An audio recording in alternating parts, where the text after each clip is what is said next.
Hello and welcome back to SweetSpotDFS. This is a preview for the 2021 Century Tournament of Champions. I usually just like to call it Tournament of Champions, but this is a preview. What will I cover? Well, I'll go over some housekeeping items here in the beginning. I just want to let you guys know that. You can obviously skip forward to that. I'll be talking about the tournament, kind of an introduction of it, what it is, how many people are invited, that kind of thing.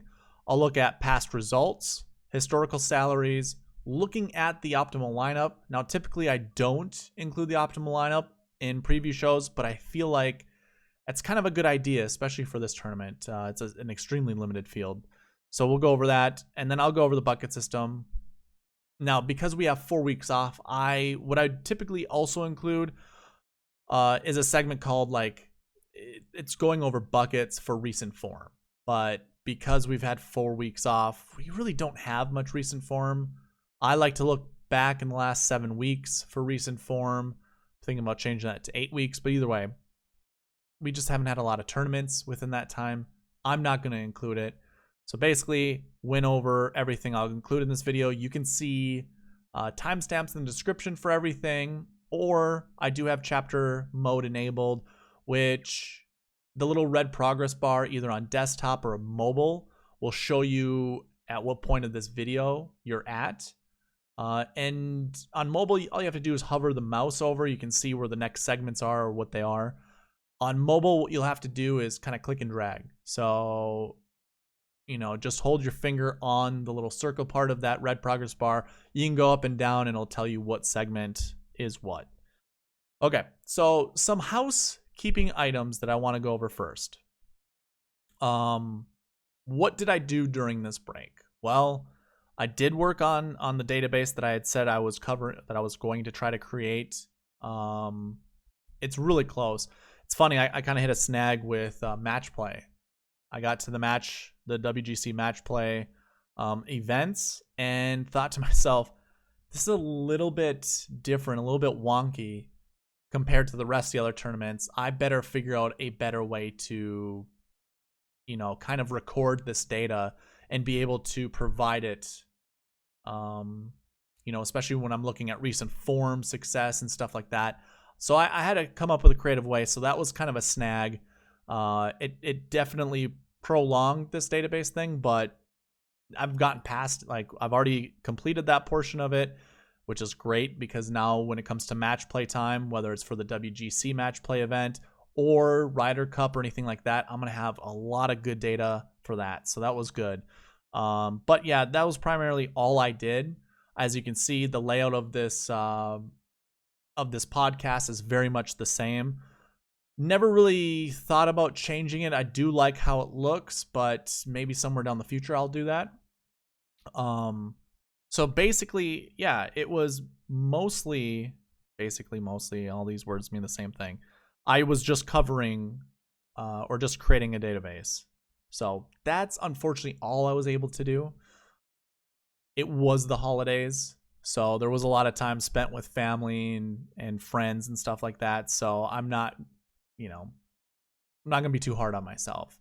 I got this nice little piece of apparel here. This comes special from my girlfriend, which was awesome.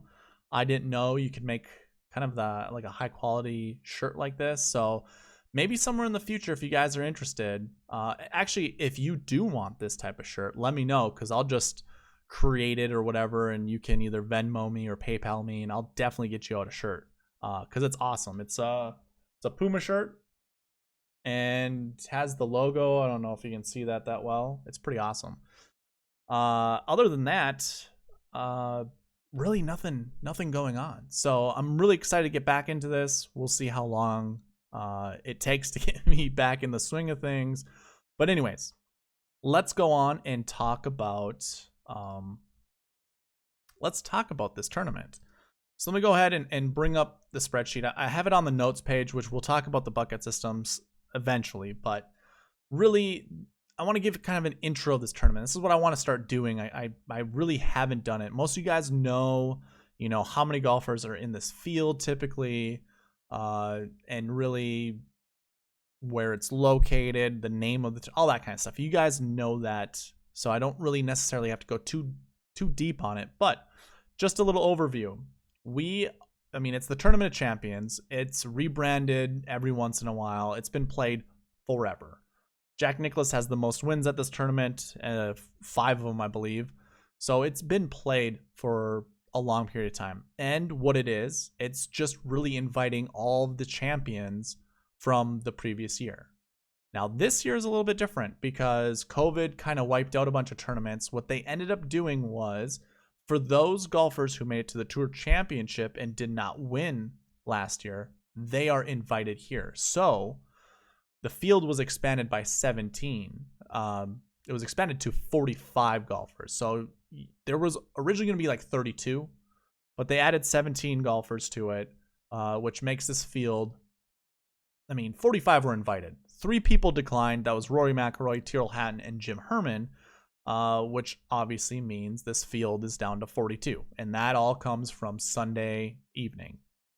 We'll see when DraftKings comes out with their salaries, and we'll also see throughout the week if that remains the same. But for the time being, we have 42 golfers in this field, so an extremely limited field. And when we get into the historical salaries, you're going to see kind of like a really interesting, or whatever you want to call it. It's like what the average salary is inside the top 10 is a lot higher than we usually see anywhere.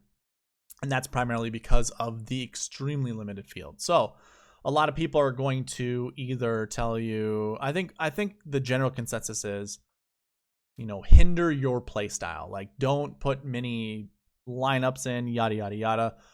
I actually hit these events pretty decently. And I'm not trying to think of like one way to create a lineup over another. I just really just play my favorite golfers. And I obviously like to use my process and stuff like that to find these golfers, but for the most part, just play who you like. And I don't really have a strategy outside of that. I like to make, 50 lineups, and with a limited field, you can only have so many different variation of lineups, but I don't care about leaving money on the table. If it ends up being that way, perfect. But for the most part, it's not going to bother me. Just play your favorite golfers. You can see it's 7,500 yards, so it's a pretty, that's above average for length at the PGA Tour level. Actually, I would say it's fairly long. I'm trying to think of what the longest one is. I think it's Bethpage, 7,800, I want to say. So yeah, it's up there. Grass type is TIFF Bermuda. I usually like go over grass stats and stuff like that during my course fit videos, which usually come out the day after the preview videos. And your architect is Bill Corr and Ben Crenshaw. Now, Ben Crenshaw has been an architect. Obviously, he didn't create this golf course, but he helped with some of the redesigns.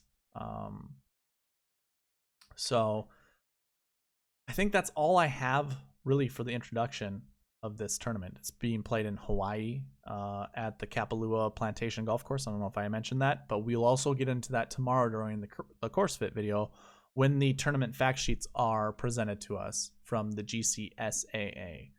Okay, let's go into past results. And I really like to look at past results because I want to see what the score is going to be around. Typically, I would say most tournaments, there's always like a year or two where scoring is just drastically different. But for the most part, you're going to see as we go through this week in and week out, scores tend to be relatively around the same number.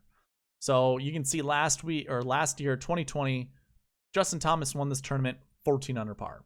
He obviously was in a playoff with Patrick Reed and Xander. You can see obviously 14 under, 3 guys finished that way. So obviously he won it in a playoff. But if we scroll over and we look at the other previous years, it's around 21 under par. DJ he was at 16 under in 2013. That is the next, when we talk about golf, going low means obviously going further into the negative. Minus 30, Jordan Spieth. That was obviously the lowest round. But JT in 2020, DJ in 2013, they were the highest scores that we've had as a winner. And they're both at like 14, 16 under. So There's going to be really low scores at this tournament, and we're expecting it to be around 21 under par. So I would definitely try to find golfers who score, pretty well. You can usually find that with how many birdies someone makes. That's primarily what we want to target. Golfers who make a lot of birdies or get a lot of streaks. Like, that's a big thing too. So again, 21 under par, we're trying to get that way or go towards that number. And there's also profiles of golfers too who do really well at high scoring, I should say, low scoring events. I don't know if that's the right way to think about this. Can't remember how announcers usually go. Obviously, if you shoot a low round, that's good. So I want to say it's the lower score, but either way, when the scores get really low, there are certain types of golfers who tend to thrive in that condition. When it's a quote unquote birdie fest, when the scores are, pretty high, around even par or something like that, there are golfers that thrive under that. First name that comes to mind is Jason Day. I would avoid those golfers at this tournament. But yeah, try to find yourself some low scoring golfers. I like to use scoring averages that are provided through the PGA Tour. I also like to look at DraftKings points too. I think those are some solid stats you can look at. And we'll go over that during the strategy video. I'm not going to do it during the preview, but we can go through that during the strategy video. Okay, so next thing I want to get onto is, so we'll keep these past results in mind, but the next one I want to go to are historical salaries. If you've been with me before in my previous preview videos or even strategy videos, because that's where this used to be, I used to include this in my strategy videos. Historical salaries are basically a way to try to determine, do the favorites play well at these types of tournaments, or do we find like a lot of low salary golfers doing well? And the very first thing I usually like to look at is average salary. Now, I'm looking at everything in these zones that you can see on the screen. It's basically just looking at all of the salaries that finished inside the top 10 over the last 3 years. So over the last 3 years, we have an average salary of basically $9,100. Why is this relevant? Well, DraftKings, if you're making a lineup on DraftKings, you have 6 golfers you get to choose from with a $50,000 salary cap. That ends up being 6 divided by 50,000, 8,300.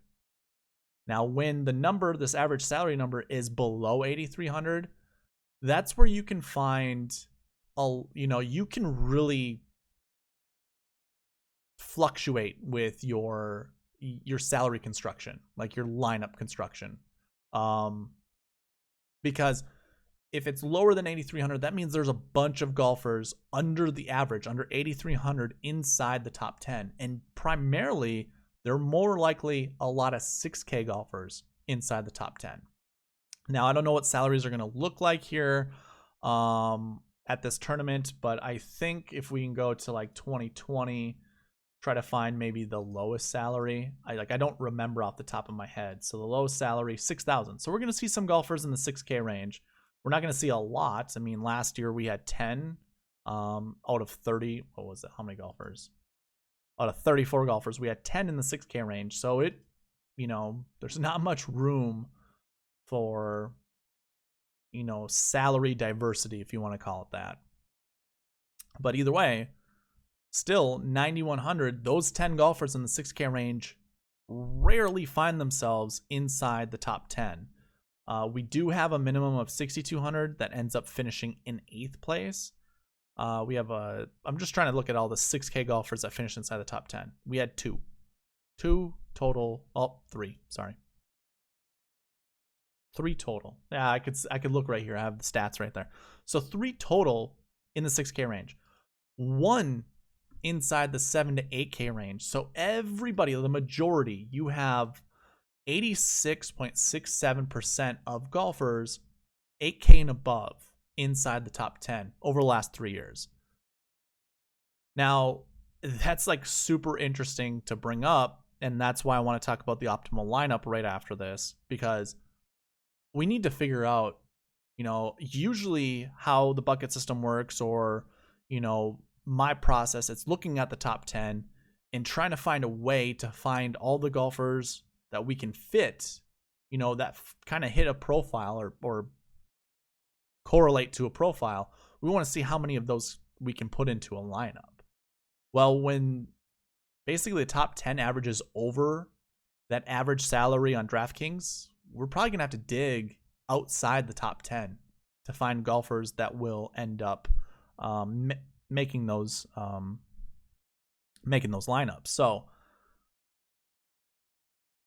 I think that's all I have to say. I have counts right here if you want to see what the average, like the most popular salary we see inside the top 10 or top 5.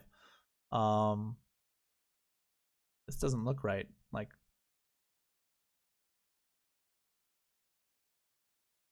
top 5. I guess we've seen, oh, okay. We actually do see 8K 3 times. So this range here, this is good to bring up. 8K falls under this 8 to 9K. And I mean, it's what? 7,900. Okay, it's a great, or it's from 8,000 to 8,900. That's what this range is right here. That's what I should actually put here so it doesn't seem confusing. But yeah, 8K lives here. So we have 3 counts of that inside the top 5. So that's pretty good. I mean, I like to kind of give or take 2 salary positions or salary spots, whatever you want to call. So basically I'm looking between 7,800 and 82. Like, I'll probably look at this 8K range similar to that, but everything else you can see, there isn't one salary that's better than another, but there are a lot of 10K and above salaries. And even if you look at the top 3 over the last 3 tournaments, I guess, yeah, it would just be the top 3. I'm trying to see if any of these actually tie, but they're not. These are the top 3 of the last 3 tournaments. And you have at least one golfer 10K and above.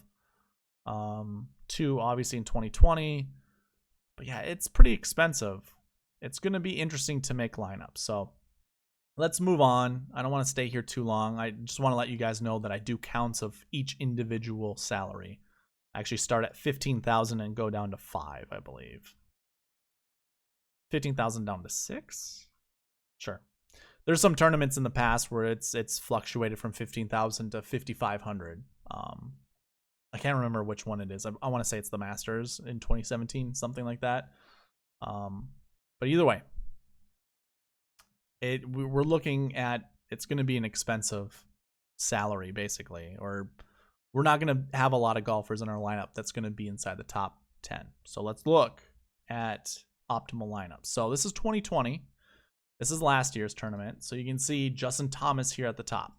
Now, what I like to do every single tournament in my review process is go over the GPP winning lineup versus the optimal lineup. Whatever the most expensive GPP I'm in, that's the one I use. And in this case, it was the $8 GPP last year, which had the optimal lineup. And if you look at it, we had Justin Thomas, who finished first, Patrick Reed, who finished second, Patrick Cantlay, which finished third, and then we dropped to 13th place, Lonto Griffin, 17th place, Sebastian Munoz, and 19th place, Tyler Duncan. That would include 2 6K golfers and 1 7K golfer. And it's a low 7K, so 7,100.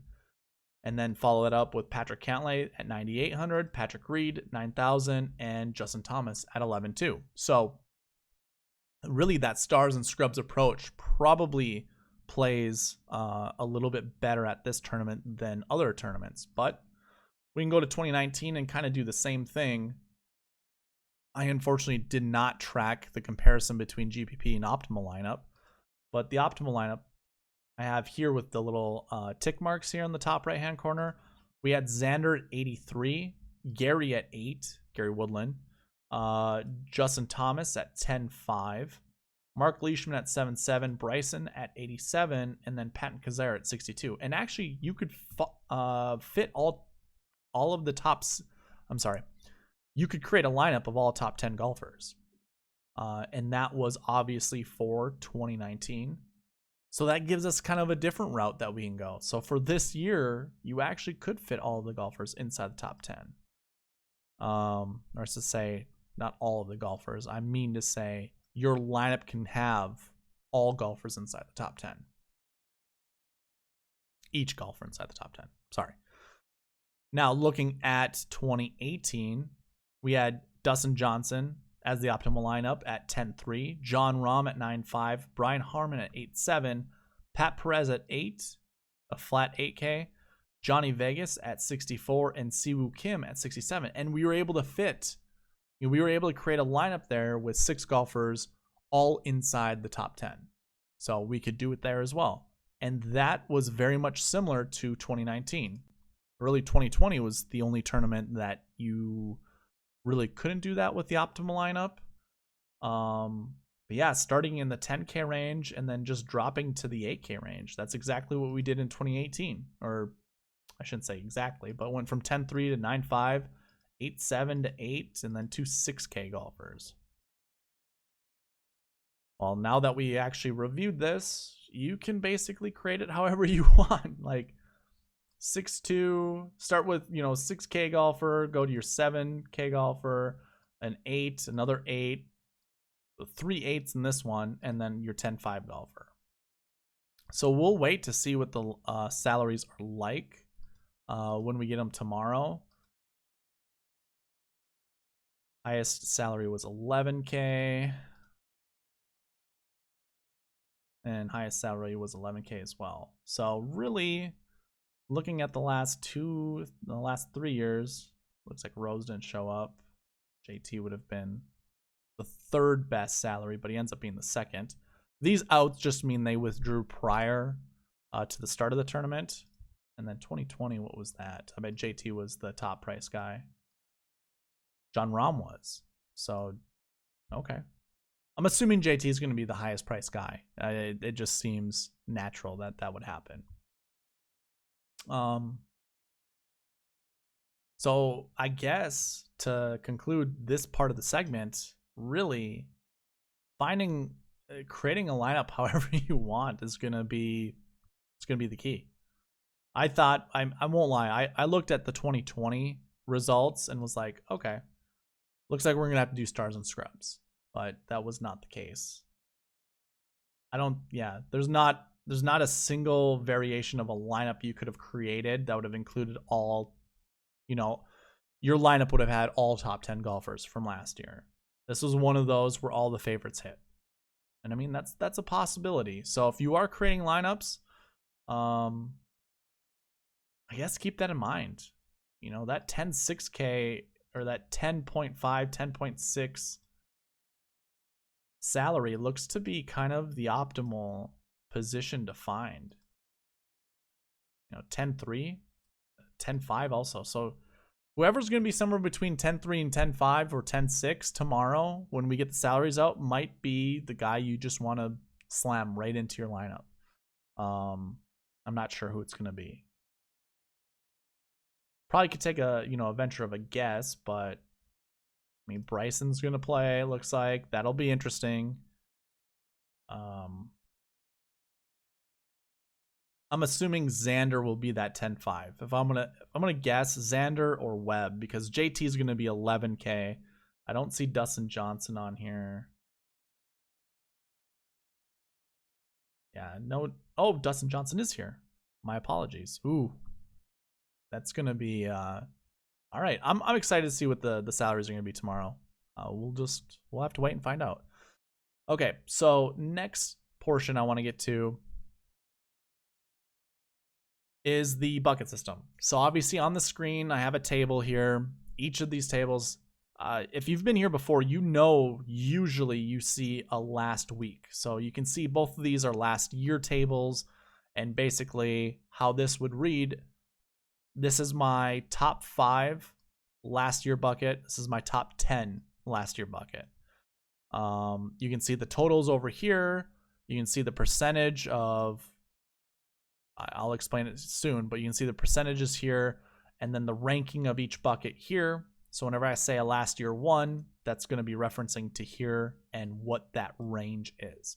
So what I look at when it comes to the bucket system, basically whatever this table says, top 5 or top 10, I look at 2020, look at all the golfers that finished inside the top 5. I know all of them, all 5, 6, 7, 8 of them. I mean, it can be if there are ties. And I look to see what their finishing position was the year before.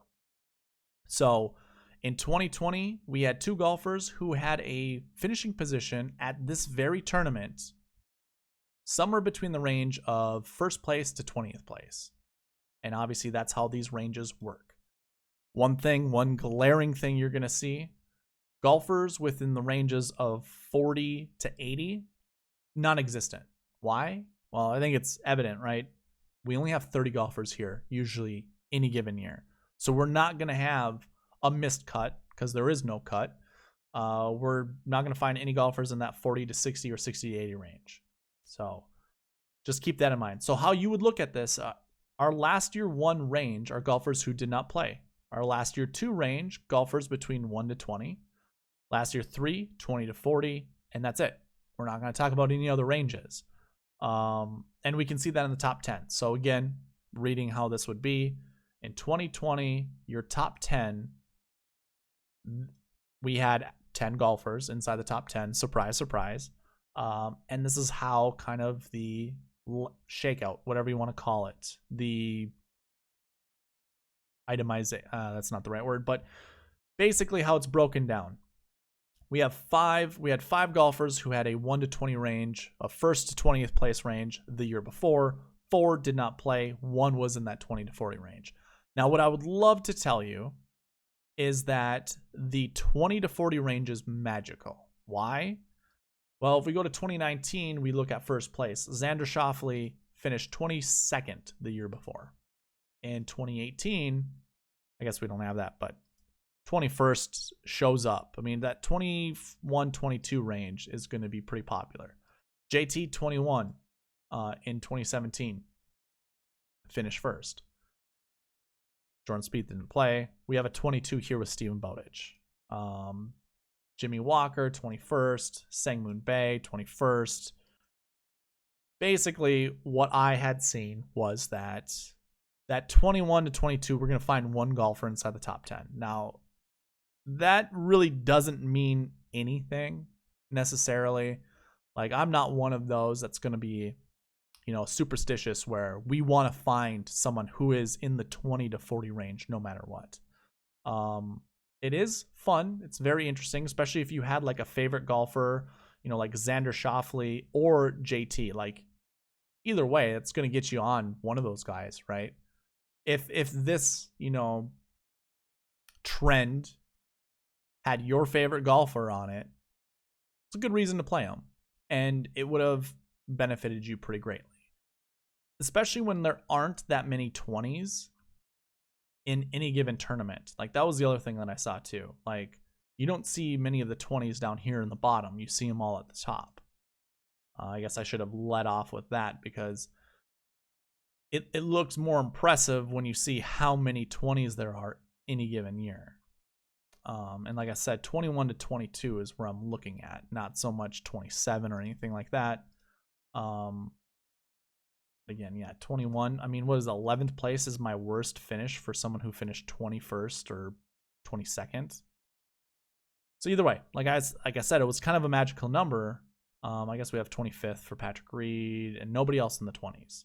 That's a good reason to play Patrick Reed, I guess. He's obviously one of the other favorites at this tournament. But we don't have that this year. We have a 32nd place and a 29th. So I'm not going to be looking at that magical number this year. However you guys want to look at it, be my guest, use it to your advantage. So going back to the bucket system, what I will be looking at are golfers who did finish first to 20 because it's a pretty decent number. Over the last 4 years, we've had at least 4 golfers inside the top 10 that finished top 20. So, I mean, we can take a look at who those golfers are. It's probably going to be no surprise. You're going to see JT. We have 13 golfers to pick from. And I think it's a good mix of golfers. You know, you have DJ in there, Cantlay, Schauffele, Reed, JT, even Morikawa, Rahm. We're probably going to see 4 to 5. And that's the thing, too, is when the salaries come out, regardless if we see 4 or 5, we might not be able to roster them. So that's another thing to keep into consideration, because of all the guys that did finish, you know, top 20 the year before, so we had 5. So in 2020, we had 5 last year 1s, or last year 2s. That ends up being last year 2s. Well, their average salary was $10,500. You might be able to roster 2 of those golfers. That's it.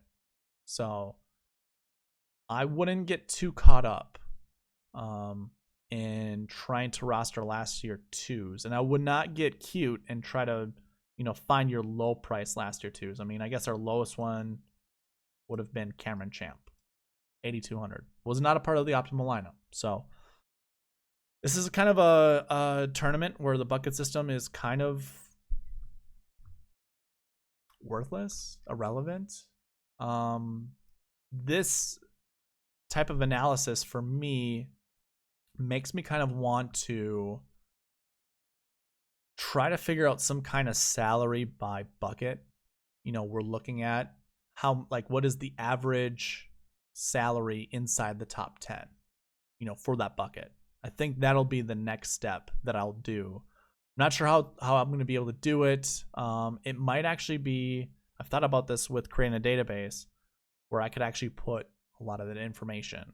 And especially if I can present it to you guys on a sheet, whether it's a spreadsheet, whether it's a website, one of the two, to try to figure that out. And that way, that would be another layer. That would be a deeper layer that we can actually analyze and figure out, you know, which bucket do we really want to attack. But for this week, for this tournament, I'm not sure we're going to be able to. I mean, we're going to find most of our golfers probably in the golfers who did not play.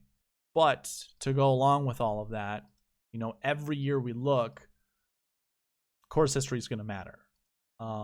It actually is very prevalent in all the top 10s each and every year. So keep that in mind. You know, as we get closer to 2013, I'm going to have a less and less for course history. But you know, I'm not sure how many rookies, you know, there actually are. Pat Perez probably had played in the Tournament Champions before. Same with Brendan Steele, but you could guess Tony Finau and William McGirt probably didn't. Yeah, course history is going to matter. And I guess I say that we look at the optimal lineup and we had 3 golfers who didn't have course history. How about 2019? Everybody had course history. That was optimal lineup. And same with 2018. Everybody except for John Rahm. Sorry, John Rahm 9,500. So what is that going to be? Colin Morikawa this year? So keep all of that in mind. I really don't have anything to add with the preview. I would say, you know, unfortunately, it doesn't look like the bucket system is going to matter much. We only have 3 buckets. Same with 20, you know, we only have 3 buckets. You know, we have 2 golfers that were in the last year 3 bucket. Do with that as you will. And then we have what was it again? 13 golfers in the last year 2 bucket, and then we'll have 27 golfers in the last year 1 bucket. If it helps you out make a lineup, I mean, it's obviously going to help, in my opinion, to know how many, you know, like I don't want to go too overboard on last year 1s. I'm going to basically firmly believe that all the last year 1s that are going to be high priced, or not last year 1s, last year 2s, this range here, 1st to 20 the year before, every golfer in this range is going to have an 8K and above price tag, most likely. I'm going to be surprised. I could see like Ryan Palmer having like a 7-8, you know, like 7,700 price tag. If he was like 7,200, it might be worth the play, honestly. But a lot of these guys, I just don't see being that low priced. You know, we're going to see a lot of our low price guys down here, most likely. Definitely not Webb, but, you know, Hudson Swafford we'll probably see in the 6K range. Michael Thomas or Thompson for sure we'll see in the 6K range. I won't be playing him. Yeah, man, I'm really excited to see what the pricing is going to be like. But I don't want to make this video too long, so I'm going to end it right there. Thank you guys for watching. Please leave a like, comment, subscribe, all that good stuff, and I'll see you in a course fit video tomorrow. All right, bye.